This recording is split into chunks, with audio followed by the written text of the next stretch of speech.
Okay, so you can see the steam rising. I just made some miso soup, and miso soup with ramen noodles as the noodles because I don't have any udon. Um, yeah, so I wanted to make this video because I haven't done a I don't know mental health update in a little while.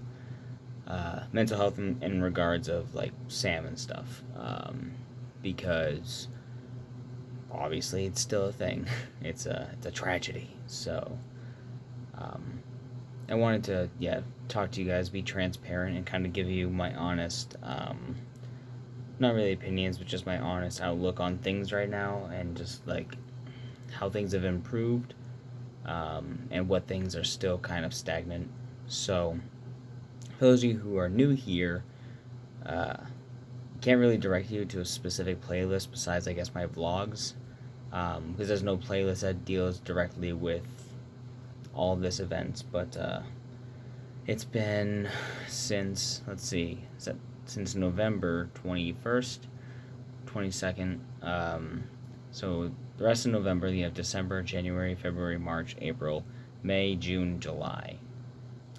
We are 7-8 months after the breakup, and after the breakup of 3 years, 3.5 years, and um, yeah, really where I am is still very mixed, but the feelings that I'm feeling are nothing new for me, in the sense of I feel like I'm back to normal in that way, but the normal that I was before Sam wasn't a good normal. It was a kind of day by day existing, not really getting much from each day, kind of existence. But now that I've grown and matured a lot, compared to who I was back then, I think there's just like a natural evolution of um, not complacency, but just like a natural evolution of just being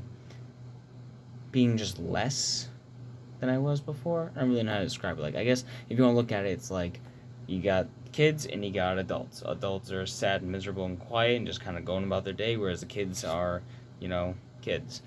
So I guess I'm more of like the adult side of it now, but also still dealing with my own personal demons every day, and new demons at that all the time. So, yeah, on a day to day basis, how are things with me?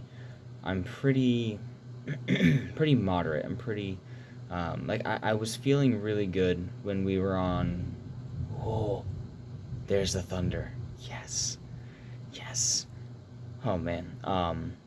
I was feeling good when we were on quarantine because quarantine to me felt like what I've always wanted, in the sense of I didn't have a day job to worry about. I didn't have all those people at work to worry about, random things I have to deal with the customers and stuff. I didn't have to deal with any of that. It was just me, Dylan being whoever's in the house, generally, god damn it, um, and my work and the stuff that I wanted to work on. I could pick and choose each day what specifically I wanted to work on, and I could take a day off without feeling guilty about wasting time.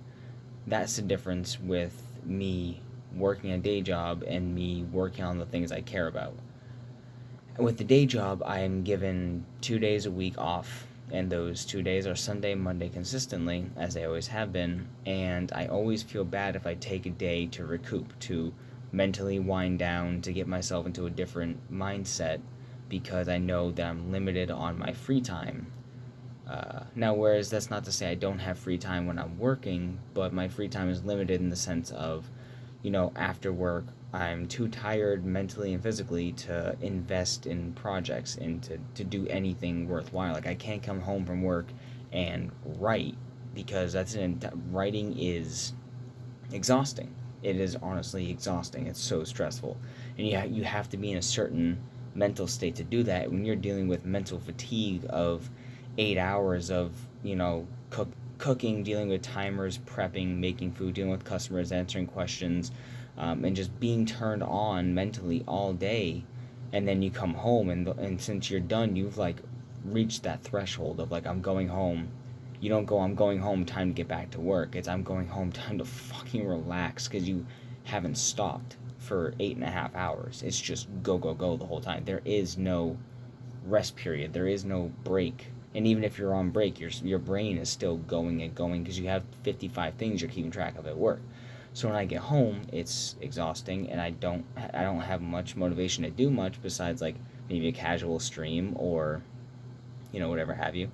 So when it comes to that, I am a bit more depressed now than I was, but this is a familiar depression. This is a work-related depression, so not related to Sam. But then whenever I get emotions that pertain to Sam, it makes everything a lot worse, but not in a super sad way, just more of an empty way.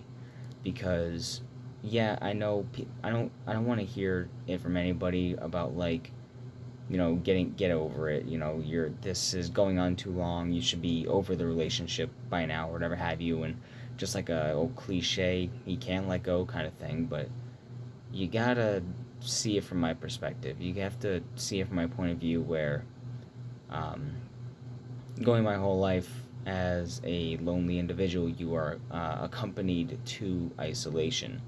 Isolation is a comfort. And then when you find somebody who makes you long for companionship and partnership and friendship and love for 3 years of your life, who makes you, not makes you, but gives you the inner strength and confidence, two things I've never, well, I guess I've had inner strength out of stubbornness, but I've never really had confidence in myself to do really much of anything, to travel and to experience a new way of life, to leave behind things, and then just to have that person who made you so powerful in yourself leave, you know, really put you in a tizzy.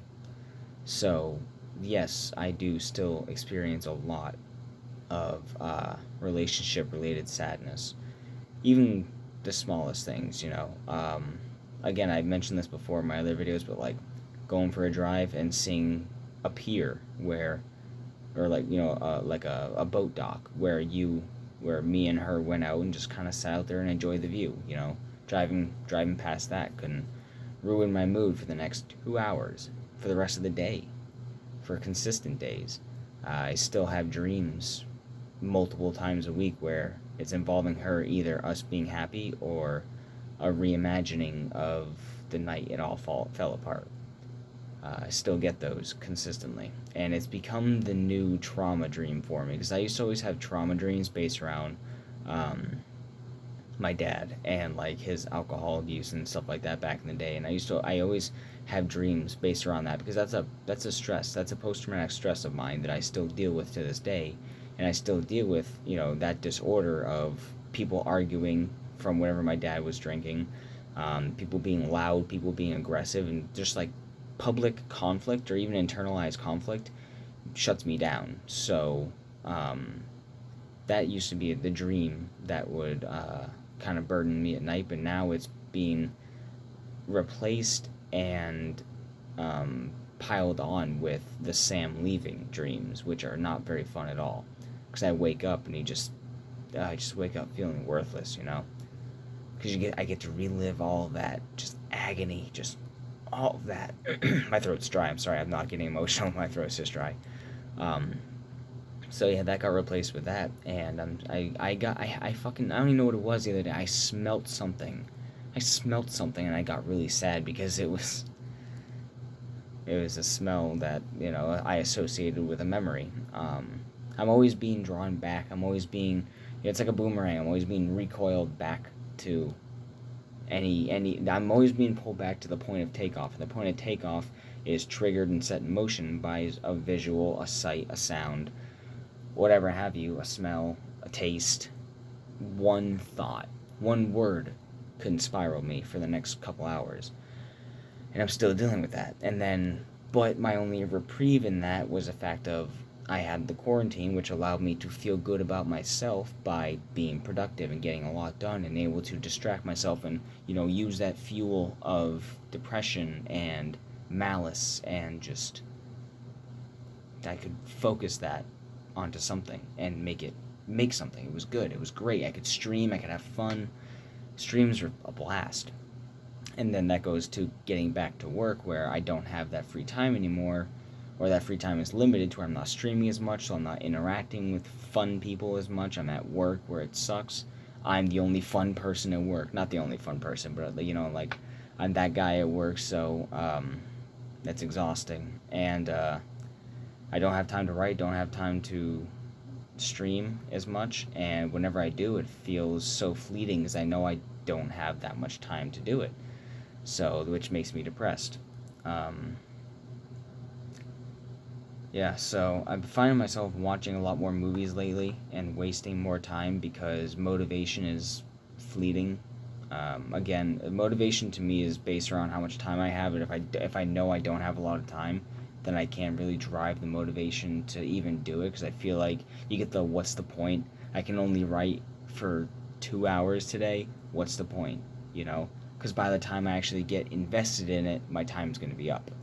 That kind of thing. So it's all about fighting my own internal battles with myself about like motivation versus stagnation and trying to compete with myself for, do I sit here and play Apex and kind of turn my brain off and rest, or do I get to work? And I don't know. And the answer is obvious, and I know what I need to be doing, but it's the idea of just I can never seem to force myself, and then I feel guilty about it. Then I beat myself up about it. So it is never ending, and it's a part of me, because I still don't take medication for anything. I can't because the quarantine fucked up therapy, so I didn't even get to go through therapy, so everything was just compartmentalized inside me in like a nice little box, with a nice paint job, and a very, very fragile lock is just sitting at my core, always waiting to be just opened and to let it all out. So that was a very loose, dead strand of hair. I just felt I had to get it out. So yeah, I'm dealing. It's not great. Still talking to Sam on occasion. I almost never start a conversation because I genuinely don't want to know what she's up to, because whatever she tells me, I'm going to run with it, and it's going to hurt me. So if she ever wants to talk, I talk. I don't talk that much. I'm very flat. And I think she understands. As far as I'm aware, she understands what I'm doing, because she should. I think at this point she should know kind of how I am. But she's doing good. She's doing well, and I'm still alive. So I thought I was gonna have more to say about it, but I guess really not. That's just kind of the basis of how each day is. I actually have a sleeping pattern for the most part. Like, yeah, I go to bed at different times, 2 a.m., 5 a.m., different times, but I usually get up at around the same times. I don't really get that much done in the morning because my schedule is like 12 p.m. And I do keep saying this, like, this is basically how it is every summer working at the kitchen, is like I have to slog through the summer and get done what I can while I can, and kind of wait for the fall and the winter until I have more free time, because I go into work usually later in the winter, or at least I have more days where I go in at 2, which gives me a few hours in the morning, and then I can go to the library and write. But I can't go to the fucking library and write because the libraries aren't open to the public, and if they are, you're limited to like 30 minutes. Like, what am I supposed to do with 30 minutes in the fucking library? Nothing. I can't write here very much because I'm just so distracted. I don't know what it is. It's all mental. I need to put myself in the position to get it done. I need to put myself in a place where I know I can get it done, where I historically know I can get it done. Like, at this desk right here, I can actually get a lot of writing done. But it comes at the cost of, like when I was writing at the desk during quarantine, I would be at this desk writing for 8 fucking hours a day, and I would get a lot done. But in those 8 hours, well, that was all I did. That was my entire day. But I would also get distracted a lot. But I was still writing. I can't do that now because I can't sit for 8 hours. And in the time that I lose getting distracted at the desktop is time that I can't afford to lose because I don't have the time anymore because of work and sleep and everything else. So now if I write, I have to put myself in a place where I can't get distracted, which is the library or out in the dining room. But the dining room isn't the best because I'm still around all the things I can distract myself with. Because when I'm at the library, I don't connect to the Wi-Fi. I just don't like to. I don't trust it. It's a public connection. You shouldn't connect to it anyway. So if I'm not connected to the Wi-Fi, I can't distract myself. I intentionally, oopsies, I just opened up Google Chrome help. I can't. I'm getting mad at myself because I can't talk. I intentionally made it so my laptop, I bought a new laptop because I needed one. I bought a new laptop for writing, and I intentionally made it so I didn't import any of my bookmarks. I didn't log into anything. All I have on there is book stuff. So that way I can't distract myself even if I'm connected to the internet, because then I have to go through the trouble of logging into stuff, of which I won't do. So, yeah, it's all, every day is fighting with myself, and it's not as bad as it could be. I'm definitely better than I was, and I have come far, but I'm just kind of back to myself. And the only time I really feel alive is if I'm in a group hanging out with some friends, because I like turn that part of me on, or oh shit, we just lost power. No, no, no, we just lost power. I guess that's the end of this update. I don't really know what else to say now. Fuck.